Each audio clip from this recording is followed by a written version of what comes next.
Mr. Trump, you gonna learn a few lessons from us. And I'm gonna be the first one. You and your little friend off of Twitter.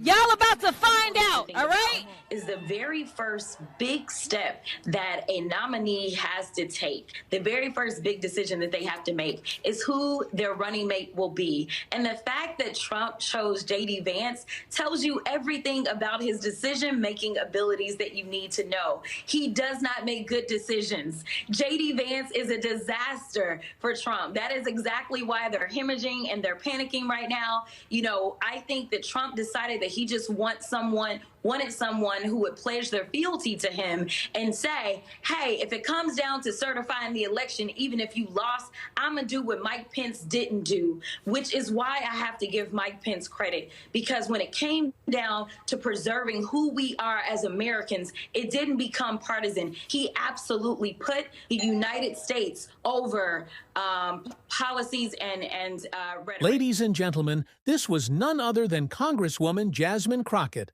absolutely dismantling J.D. Vance.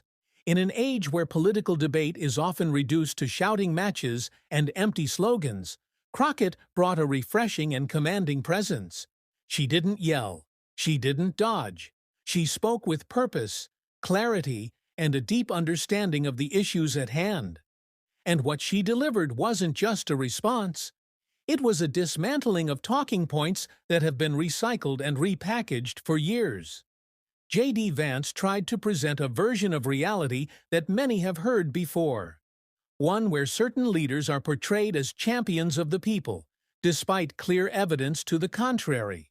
He leaned into rhetoric, vague accusations, and broad claims about strength, success, and stability. But Crockett wasn't about to let those narratives go unchallenged.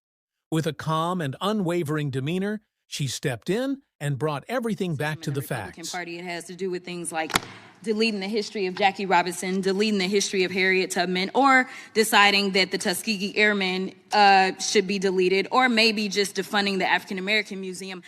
What makes Jasmine Crockett stand out isn't just her delivery, it's her preparation.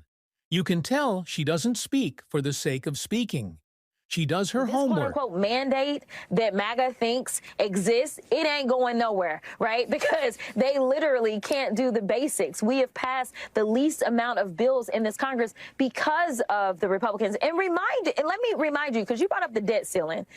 Remember why the last speaker got kicked out? It was because he raised the debt ceiling and all of it. And Trump was the one calling for his head.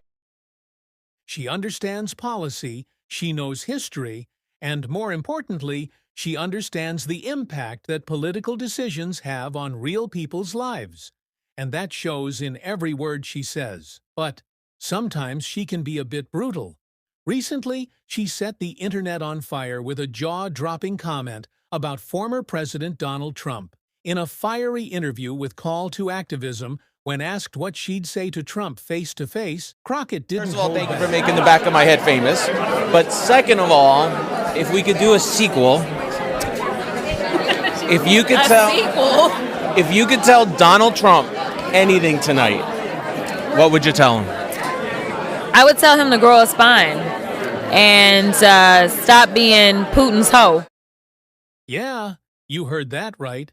Now, this wasn't just a random jab.